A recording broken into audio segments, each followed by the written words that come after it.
Welcome to Module 205J on specifications. We have three objectives that we're going to cover in this module. The first objective is to state the purpose of specifications. The second objective is to describe the organization of specification. And thirdly, we're going to look at how to extract the information from the specification book as well. Let's start with looking at what the purpose of our specification book is. The specifications form part of the contract between you and the customer. It's also considered to be part of your drawing. What it's going to cover are things like what the customer requirements are, whether they need to have certain spaces designated for different things, or if they need to have a specific type of devices in different areas as well. It's also going to cover legal requirements, not only as far as our code is concerned, but general contractual legal information as well.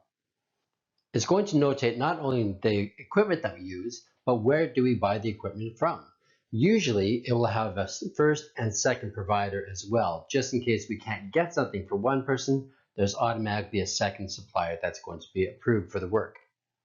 It covers who's responsible for different jobs, the quality of the work that's supposed to be put out, the way you do the work, any shop drawing requirements that we have, and it's going to deal with any test requirements, environmental conditions, and any future allowances in order to allow the project to go further. Specifications form part of our contractual documentation. However, they're not the only part of our contractual documentation that we have. We also have our prints and our drawings. However, specifications generally have a lot more detailed information than what we can possibly fit on our prints, which is the primary reason why we have the specifications, is to get all those details in there that would not be practical to put on our drawings. Since that's the case, what we find is that specifications take precedence over drawings. What I mean by that is that if I ever have a conflict between my specifications and my drawings will always take precedence over what my drawings say. So it's important to know what the specifications are, and as well as how to read them. Not always do we have a spec book that's perfectly right, and sometimes we have job conditions that force us to change things. And that's where the addendums come in. An addendum is a change notice on any of the information that we have in either the specifications or the drawings. Addendums will also solve any conflicts that we have between the specifications and the drawings. As I mentioned, specifications take priority. However, we need to have an addendum to tell us to make sure that we read the specifications. The addendums are created by the architects and the engineers, and they are the authority on a project.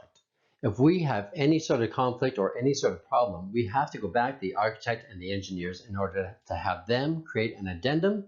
That addendum should reflect the change or resolve any conflict that we have between the specifications and the drawings.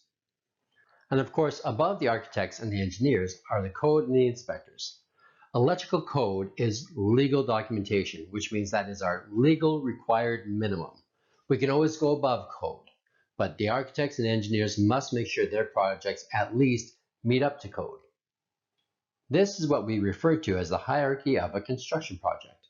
Prints and drawing are always on the bottom, and they are superseded by specifications, which are superseded by addendums, which are created by architects and engineers, which are limited by the allowances of Canadian Electrical Code.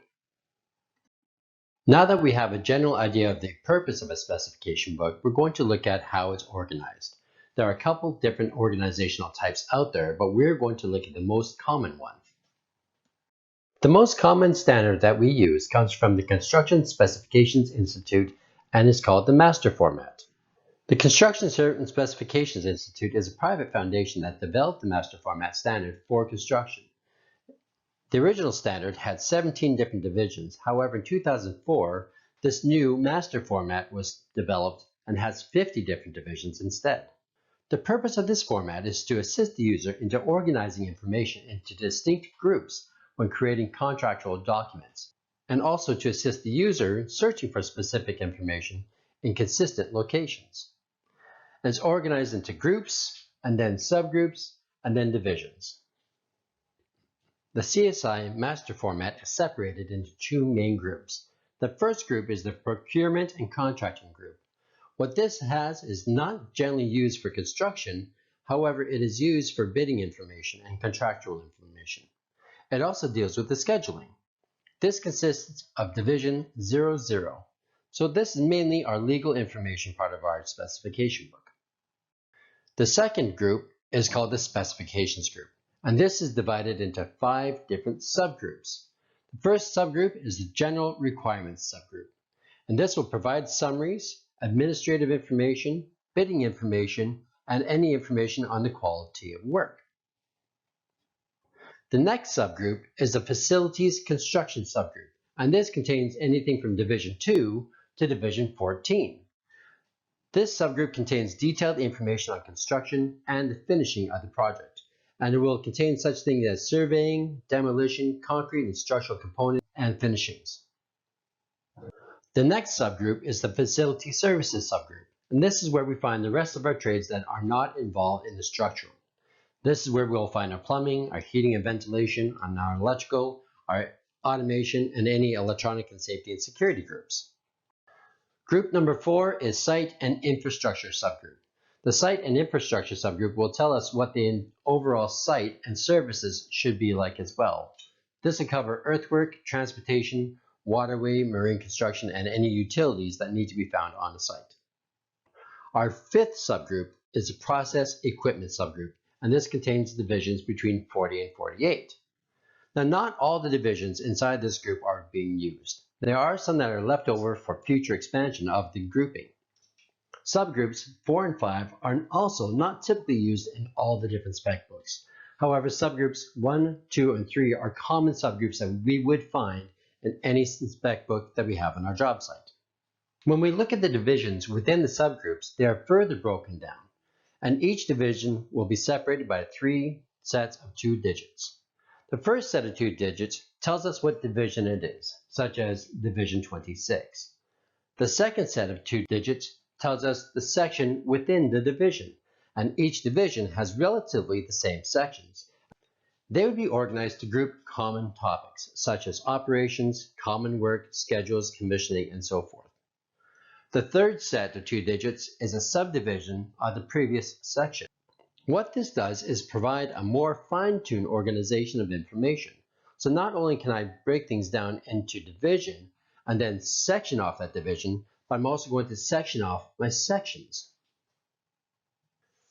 Once we have found the division and the section that we need, further details can be added to the sections by breaking them down into parts. And each part will contain similar information. Part 1, for example, is general information. Part 2 is material types and related requirements, and Part 3 is for the execution of the tasks, such as the installation and the assembly. And then, each part is then organized further. What we end up with is an organizational system that slowly pares down the information that we need until we find exactly what we're looking for. It follows the same format every single time, so it's very little for us to have to learn again when we go from one job site to the next. Everything is organized, everything is standardized. If we understand the organization and the layout of the spec book, we can improve our ability to extract the information that is relevant to our job. Now, not all spec books are the same or will have the same layout, and it's up to you to be able to determine how to understand them. In Blackboard, I have a CSI Master Format spec book and a worksheet that goes with it. Make sure you complete the worksheet. And after you've done that, you can go on to the next lecture.